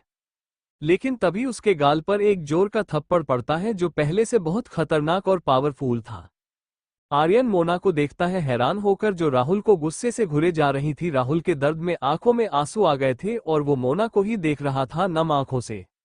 मोना राहुल की तरफ उंगली पॉइंट करके बोली, अभी तक मैं तुम्हें प्यार से समझा रही थी राहुल, पर अब मेरी बात कान खोल कर सुन लो। अभी तुमने जिसे आदमी की बेइज्जती की है वो मेरा पति और तुम्हारा भाई है। तुम उससे कुछ सीखे तो सकते नहीं हो और ऊपर से तुम लोग तो मेरे पति के कमाए पर पल रहे हो, तो उनकी इज्जत करना सीखो। राहुल मोना की बात सुनकर हाँ में सिर हिला देता है। ये देख मोना बोली, और हाँ अब तुम अभी से काम की तलाश में जाओ। मोना की बात सुनकर आर्यन बोला, रहने दीजिए बीबी जी, और उसे बाहर जॉब क्यों करनी जब मेरी कंपनी है। आर्यन की बात सुनकर राहुल जल्दी से हाँ में सिर हिलाकर बोला, हाँ भाभी भाई सही बोल रहे, मैं भाई की कंपनी में। तभी मोना पहले आर्यन को और फिर राहुल को घूर के देखकर बोली, बिल्कुल नहीं, मुझे सब पता है कि तुम कितना काम करोगे अपने भाई की कंपनी में, बल्कि मेरे पति के लिए मुसीबत खड़ी करोगे, इसलिए जाओ तैयार होकर आओ, अभी तुम निकलो जॉब की तलाश में, और शाम को बिना जॉब तलाशे आए तो इतना मरूंगी कि भूल जाओगे ये सारा आलसी पन जाओ। मोना राहुल को उसके रूम की तरफ इशारा करके बोली, जिसे देख राहुल जल्दी से खड़ा होकर बोला, ओके, और तेज कदमों से अपने रूम की तरफ भाग जाता है। ये देख आर्यन शौक हो मोना को देखकर बोला, क्या हुआ बीबी जी, आपको ये सब करने की क्या जरूरत थी। आर्यन की बात सुनकर मोना बोली, जरूरत थी अब 8 महीने में इस घर से बाहर शायद ही जाऊं तो मुझे ये सब सही करना है। अच्छा आप ये सब छोड़ो, मैं देख लूंगी, आप डाइनिंग टेबल पर इंतजार करो, मैं कुछ बना कर लाए, आपको ऑफिस के लिए लेट हो रहा होगा ना। मोना किचन में जाते हुए बोली। मोना का ये रूप देखकर आर्यन शॉक था। उसकी बीवी जिसे सिर्फ गन चलाना आता था वो घर भी चला सकती है। सच में उसकी बीवी जी एकदम परफेक्ट है हर काम में। अब देखो वे मां बनने से पहले इस घर को चलाने वाली बहू बन रही है, वो भी अपने दबंग वाले स्टाइल में। यही सोच वो मुस्कुराने लगती है। मोना किचन में आकर देखती है तो मनीषा जी नाश्ता तैयार करके प्लेट में रख रही थी, जिसे देख मोना बोली, आंटी आपने बना लिया हो तो मुझे भी आर्यन के लिए कुछ तैयार करना है, उन्हें ऑफिस के लिए लेट हो रहा है। मोना को पहली बार खुद से इस तरह बात करता देखकर मनीषा जी शौक रह जाती है। तभी मोना उनके आगे हाथ हिलाकर बोली, हेलो आंटी जी कहाँ खो गई, हटो, मुझे आर्यन के लिए नाश्ता बनाना है। पूजा और रोहित का घर। बेडरूम में पूजा और रोहित एक दूसरे के बाहों में सो रहे थे। तभी फोन की आवाज से पूजा की नींद खुलती है और देखती है वो रोहित के बाहों में कैद है और उसका फोन थोड़ा दूर रखा है टेबल पर। जिसे देख पूजा रोहित का हाथ अपनी कमर से हटाकर फोन उठाने जाने लगती है। तभी रोहित वापस अपना हाथ पूजा की कमर पर रख उसे खुद से चिपका कर बोला, वाइफी कहाँ जा रही हो, सुबह सुबह मुझे से दूर मत जाओ। रोहित के ऐसा करने और उसकी बात सुनकर पूजा बोली, मुझे छोड़ो पतिदेव, फोन पर कॉल आ रहा है, मुझे कॉल रिसीव करने दो। पूजा रोहित से दूर होकर अपना फोन टेबल से उठाकर बोली और वो जैसे ही कॉल रिसीव कर हेलो करती है तभी एक हावड़ा की आवाज आती है, मैडम वो बाइक वाले आदमी की हालत बहुत खराब है और हम उसे हॉस्पिटल लेकर आए, उसके परिवार हंगामा कर रहे हैं, प्लीज आप जल्दी आओ हॉस्पिटल। उस हवलदार की बात सुनकर पूजा अपना सिर पकड़कर बोली, क्या समीर भी नहीं वहां? पूजा की बात सुनकर वो हवलदार बोला, नहीं मैडम, समीर सर का कुछ पता नहीं चल रहा है, कई बार मैंने कॉल किया लेकिन वे कॉल रिसीव नहीं कर रहे हैं। हवलदार की बात सुनकर पूजा हैरान हो जाती और फिर उसे समीर को कॉल करता बोलकर खुद कॉल काट कर बोली, ये समीर का बच्चा कहाँ यार, अब मुझे जाना होगा। पूजा रोनी सी शकल बनाकर बोली। रोहित पूजा की बातें सुनकर अपनी आंखें खुलकर उसे खुद से चिपका कर बोला, वाइफी तुम्हें बेड पर गैर मर्द का नाम नहीं लेना चाहिए, इसकी तुम्हें सजा भी मिल सकती है। जिस सुनकर पूजा बोली, पतिदेव मुझे छोड़ो, मुझे जाना है, समीर गायब है तो मुझे ही देखना होगा। तभी रोहित गुस्से से पूजा के ऊपर आकर उसके होठों पर किस करके बोला, तुम्हें मना किया ना, बेड पर तुम्हारे मुंह से किसी और मर्द का नाम नहीं सुनना चाहता हूं मैं। इतना बोल रोहित फिर से पूजा के अंदर समाने वाला होता है, जिसका एहसास होते ही पूजा बिजली की रफ्तार से रोहित को खुद के ऊपर से हटाकर बेड से उतरकर बाथरूम में जाते हुए बोली, गंदे आदमी, फिर शुरू होने वाला था, मुझे जॉब पर भी जाना होता है। पूजा को ऐसा करता देख रोहित अपने मेन पार्ट को पकड़े ही रह जाता है और शौक होकर बंद बाथरूम के डोर को देखता रह जाता है और फिर गहरी सांस लेकर बोला, ये सब इस साले समीर के बच्चे के वजह से हुआ, इसकी वजह से मेरी वाइफी को इतनी जल्दी जाना पड़ रहा है, पता नहीं कहाँ पड़ा हुआ होगा, पीकर छोड़ो, अब उठकर कॉफी पी ली जाए। यही सोच रोहित बेड से उठकर अपने कपड़े पहने कर रूम से बाहर आकर बोला, मोहिनी यार कहाँ हो, गर्मा गर्म कॉफी पीला दो तो तुम्हारा भला हो। रोहित सोफे पर बैठकर बोला, लेकिन कुछ देर बाद भी ना मोहिनी आती है ना उसकी कॉफी। तो रोहित कंफ्यूज होकर सोफे से खड़ा होकर मोहिनी को आवाज लगाने लगता है, लेकिन इसे मोहिनी कहीं नहीं दिखाई देती है। रोहित फिर जल्दी से अपने फोन से मोहिनी का नंबर डायल कर देता है।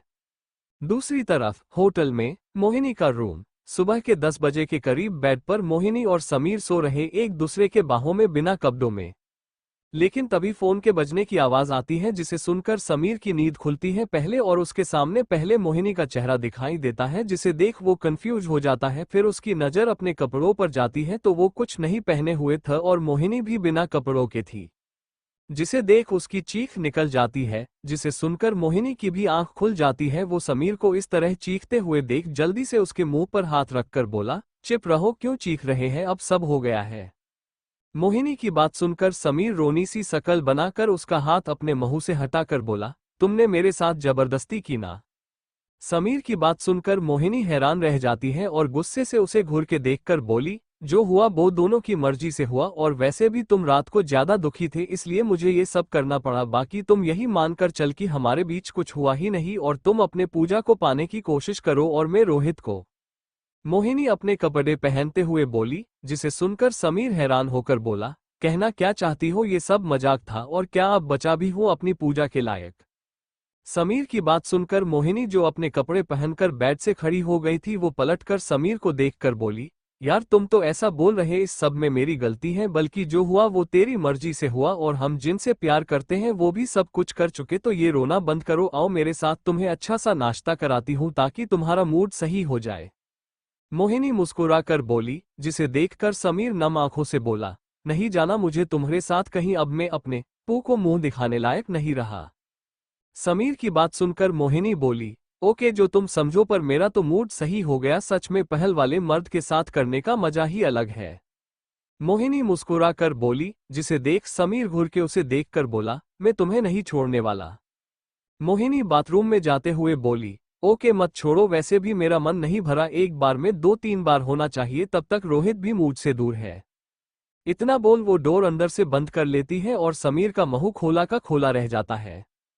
पूजा और रोहित का घर। बेडरूम में पूजा और रोहित एक दूसरे के बाहों में सो रहे थे, तभी फोन की आवाज से पूजा की नींद खुलती है और देखती है वो रोहित के बाहों में कैद है और उसका फोन थोड़ा दूर रखा है टेबल पर। जिसे देख पूजा रोहित का हाथ अपनी कमर से हटाकर फोन उठाने जाने लगती है, तभी रोहित वापस अपना हाथ पूजा की कमर पर रख उसे खुद से चिपका कर बोला, वाइफी कहाँ जा रही हो, सुबह सुबह मुझे से दूर मत जाओ।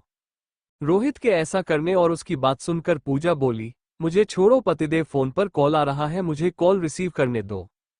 पूजा रोहित से दूर होकर अपना फोन टेबल से उठाकर बोली, और वो जैसे ही कॉल रिसीव कर हेलो करती है तभी एक हावड़ा की आवाज आती है, मैडम वो बाइक वाले आदमी की हालत बहुत खराब है और हम उसे हॉस्पिटल लेकर आए, उसके परिवार हंगामा कर रहे हैं, प्लीज आप जल्दी आओ हॉस्पिटल। उस हवलदार की बात सुनकर पूजा अपना सिर पकड़कर बोली, क्या समीर भी नहीं वहां? पूजा की बात सुनकर वो हवलदार बोला, नहीं मैडम, समीर सर का कुछ पता नहीं चल रहा है, कई बार मैंने कॉल किया लेकिन वे कॉल रिसीव नहीं कर रहे हैं। हवलदार की बात सुनकर पूजा हैरान हो जाती और फिर उसे समीर को कॉल करता बोलकर खुद कॉल काट कर बोली, ये समीर का बच्चा कहाँ यार, अब मुझे जाना होगा। पूजा रोनी सी शकल बनाकर बोली। रोहित पूजा की बातें सुनकर अपनी आंखें खुलकर उसे खुद से चिपका कर बोला, वाइफी तुम्हें बेड पर गैर मर्द का नाम नहीं लेना चाहिए, इसकी तुम्हें सजा भी मिल सकती है। जिस सुनकर पूजा बोली, पतिदेव मुझे छोड़ो, मुझे जाना है, समीर गायब है तो मुझे ही देखना होगा। तभी रोहित गुस्से से पूजा के ऊपर आकर उसके होठों पर किस करके बोला, तुम्हें मना किया ना, बेड पर तुम्हारे मुंह से किसी और मर्द का नाम नहीं सुनना चाहता हूं मैं। इतना बोल रोहित फिर से पूजा के अंदर समाने वाला होता है, जिसका एहसास होते ही पूजा बिजली की रफ्तार से रोहित को खुद के ऊपर से हटाकर बेड से उतरकर बाथरूम में जाते हुए बोली, गंदे आदमी, फिर शुरू होने वाला था, मुझे जॉब पर भी जाना होता है। पूजा को ऐसा करता देख रोहित अपने मेन पार्ट को पकड़े ही रह जाता है और शौक होकर बंद बाथरूम के डोर को देखता रह जाता है और फिर गहरी सांस लेकर बोला, ये सब इस साले समीर के बच्चे के वजह से हुआ, इसकी वजह से मेरी वाइफी को इतनी जल्दी जाना पड़ रहा है, पता नहीं कहाँ पड़ा हुआ होगा, पीकर छोड़ो, अब उठकर कॉफी पी ली जाए। यही सोच रोहित बेड से उठकर अपने कपड़े पहने कर रूम से बाहर आकर बोला, मोहिनी यार कहाँ हो, गर्मा गर्म कॉफी पीला दो तो तुम्हारा भला हो। रोहित सोफे पर बैठकर बोला, लेकिन कुछ देर बाद भी ना मोहिनी आती है ना उसकी कॉफी, तो रोहित कंफ्यूज होकर सोफे से खड़ा होकर मोहिनी को आवाज लगाने लगता है, लेकिन इसे मोहिनी कहीं नहीं दिखाई देती है। रोहित फिर जल्दी से अपने फोन से मोहिनी का नंबर डायल कर देता है। दूसरी तरफ होटल में मोहिनी का रूम। सुबह के 10 बजे के करीब बेड पर मोहिनी और समीर सो रहे एक दूसरे के बाहों में बिना कपड़ों में, लेकिन तभी फोन के बजने की आवाज आती है, जिसे सुनकर समीर की नींद खुलती है पहले और उसके सामने पहले मोहिनी का चेहरा दिखाई देता है, जिसे देख वो कंफ्यूज हो जाता है। फिर उसकी नजर अपने कपड़ों पर जाती है तो वो कुछ नहीं पहने हुए था और मोहिनी भी बिना कपड़ों के थी, जिसे देख उसकी चीख निकल जाती है, जिसे सुनकर मोहिनी की भी आंख खुल जाती है। वो समीर को इस तरह चीखते हुए देख जल्दी से उसके मुंह पर हाथ रखकर बोला, चुप रहो, क्यों चीख रहे हैं, अब सब हो गया है। मोहिनी की बात सुनकर समीर रोनी सी शकल बनाकर उसका हाथ अपने मुंह से हटाकर बोला, तुमने मेरे साथ जबरदस्ती की ना। समीर की बात सुनकर मोहिनी हैरान रह जाती है और गुस्से से उसे घूर के देखकर बोली, जो हुआ वो दोनों की मर्जी से हुआ और वैसे भी तुम रात को ज्यादा दुखी थे इसलिए मुझे ये सब करना पड़ा, बाकी तुम यही मानकर चल कि हमारे बीच कुछ हुआ ही नहीं और तुम अपने पूजा को पाने की कोशिश करो और मैं रोहित को। मोहिनी अपने कपड़े पहनते हुए बोली, जिसे सुनकर समीर हैरान होकर बोला, कहना क्या चाहती हो, ये सब मजाक था और क्या अब बचा भी हूं अपनी पूजा के लायक। समीर की बात सुनकर मोहिनी जो अपने कपड़े पहनकर बेड से खड़ी हो गई थी वो पलटकर समीर को देखकर बोली, यार तुम तो ऐसा बोल रहे, इस सब में मेरी गलती है, बल्कि जो हुआ वो तेरी मर्जी से हुआ और हम जिनसे प्यार करते हैं वो भी सब कुछ कर चुके। तो ये रोना बंद करो, आओ मेरे साथ, तुम्हें अच्छा सा नाश्ता कराती हूँ ताकि तुम्हारा मूड सही हो जाए। मोहिनी मुस्कुराकर बोली, जिसे देखकर समीर नम आंखों से बोला, नहीं जाना मुझे तुम्हारे साथ कहीं, अब मैं अपने पू को मुंह दिखाने लायक नहीं रहा। समीर की बात सुनकर मोहिनी बोली, ओके जो तुम समझो, पर मेरा तो मूड सही हो गया, सच में पहल वाले मर्द के साथ करने का मजा ही अलग है। मोहिनी मुस्कुराकर बोली, जिसे देख समीर घूर के उसे देखकर बोला, मैं तुम्हें नहीं छोड़ने वाला। मोहिनी बाथरूम में जाते हुए बोली, ओके मत छोड़ो, वैसे भी मेरा मन नहीं भरा, एक बार में 2-3 बार होना चाहिए, तब तक रोहित भी मुझ से दूर है। इतना बोल वो डोर अंदर से बंद कर लेती है और समीर का मुंह खोला का खोला रह जाता है। इस भाग में इतना ही, लाइक करें, बाय। अब आगे, पूजा और रोहित का घर। बेडरूम में पूजा और रोहित एक दूसरे के बाहों में सो रहे थे, तभी फोन की आवाज से पूजा की नींद खुलती है और देखती है वो रोहित के बाहों में कैद है और उसका फोन थोड़ा दूर रखा है टेबल पर। जिसे देख पूजा रोहित का हाथ अपनी कमर से हटाकर फोन उठाने जाने लगती है, तभी रोहित वापस अपना हाथ पूजा की कमर पर रख उसे खुद से चिपका कर बोला, वाइफी कहाँ जा रही हो, सुबह सुबह मुझे से दूर मत जाओ। रोहित के ऐसा करने और उसकी बात सुनकर पूजा बोली, मुझे छोड़ो पतिदेव, फोन पर कॉल आ रहा है, मुझे कॉल रिसीव करने दो। पूजा रोहित से दूर होकर अपना फोन टेबल से उठाकर बोली, और वो जैसे ही कॉल रिसीव कर हेलो करती है तभी एक हावड़ा की आवाज आती है, मैडम वो बाइक वाले आदमी की हालत बहुत खराब है और हम उसे हॉस्पिटल लेकर आए, उसके परिवार हंगामा कर रहे हैं, प्लीज आप जल्दी आओ हॉस्पिटल। उस हवलदार की बात सुनकर पूजा अपना सिर पकड़कर बोली, क्या समीर भी नहीं वहां? पूजा की बात सुनकर वो हवलदार बोला, नहीं मैडम, समीर सर का कुछ पता नहीं चल रहा है, कई बार मैंने कॉल किया लेकिन वे कॉल रिसीव नहीं कर रहे हैं।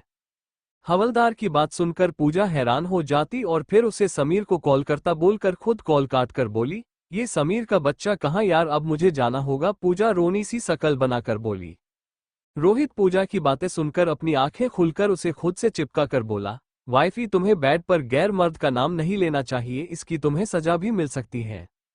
जिस सुनकर पूजा बोली, पतिदेव मुझे छोड़ो, मुझे जाना है, समीर गायब है तो मुझे ही देखना होगा। तभी रोहित गुस्से से पूजा के ऊपर आकर उसके होठों पर किस करके बोला, तुम्हें मना किया ना, बेड पर तुम्हारे मुंह से किसी और मर्द का नाम नहीं सुनना चाहता हूं मैं। इतना बोल रोहित फिर से पूजा के अंदर समाने वाला होता है, जिसका एहसास होते ही पूजा बिजली की रफ्तार से रोहित को खुद के ऊपर से हटाकर बेड से उतरकर बाथरूम में जाते हुए बोली, गंदे आदमी, फिर शुरू होने वाला था, मुझे जॉब पर भी जाना होता है।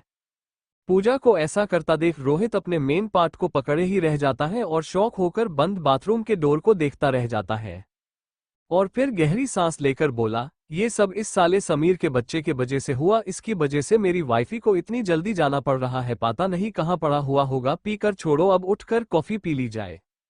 यही सोच रोहित बेड से उठकर अपने कपड़े पहने कर रूम से बाहर आकर बोला, मोहिनी यार कहाँ हो, गर्मा गर्म कॉफी पीला दो तो तुम्हारा भला हो। रोहित सोफे पर बैठकर बोला, लेकिन कुछ देर बाद भी ना मोहिनी आती है ना उसकी कॉफी। तो रोहित कंफ्यूज होकर सोफे से खड़ा होकर मोहिनी को आवाज लगाने लगता है, लेकिन इसे मोहिनी कहीं नहीं दिखाई देती है। रोहित फिर जल्दी से अपने फोन से मोहिनी का नंबर डायल कर देता है।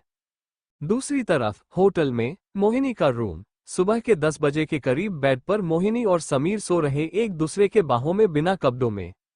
लेकिन तभी फोन के बजने की आवाज आती है, जिसे सुनकर समीर की नींद खुलती है पहले और उसके सामने पहले मोहिनी का चेहरा दिखाई देता है, जिसे देख वो कंफ्यूज हो जाता है। फिर उसकी नजर अपने कपड़ों पर जाती है तो वो कुछ नहीं पहने हुए था और मोहिनी भी बिना कपड़ों के थी, जिसे देख उसकी चीख निकल जाती है, जिसे सुनकर मोहिनी की भी आंख खुल जाती है। वो समीर को इस तरह चीखते हुए देख जल्दी से उसके मुंह पर हाथ रखकर बोला, चुप रहो, क्यों चीख रहे हैं, अब सब हो गया है।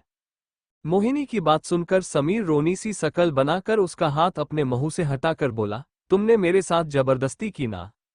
समीर की बात सुनकर मोहिनी हैरान रह जाती है और गुस्से से उसे घूर के देखकर बोली, जो हुआ वो दोनों की मर्जी से हुआ और वैसे भी तुम रात को ज्यादा दुखी थे इसलिए मुझे ये सब करना पड़ा, बाकी तुम यही मानकर चल कि हमारे बीच कुछ हुआ ही नहीं और तुम अपने पूजा को पाने की कोशिश करो और मैं रोहित को। मोहिनी अपने कपड़े पहनते हुए बोली, जिसे सुनकर समीर हैरान होकर बोला, कहना क्या चाहती हो, ये सब मजाक था और क्या अब बचा भी हूं अपनी पूजा के लायक। समीर की बात सुनकर मोहिनी जो अपने कपड़े पहनकर बेड से खड़ी हो गई थी वो पलटकर समीर को देखकर बोली, यार तुम तो ऐसा बोल रहे, इस सब में मेरी गलती है, बल्कि जो हुआ वो तेरी मर्जी से हुआ और हम जिनसे प्यार करते हैं वो भी सब कुछ कर चुके। तो ये रोना बंद करो, आओ मेरे साथ तुम्हें अच्छा सा नाश्ता कराती हूँ ताकि तुम्हारा मूड सही हो जाए।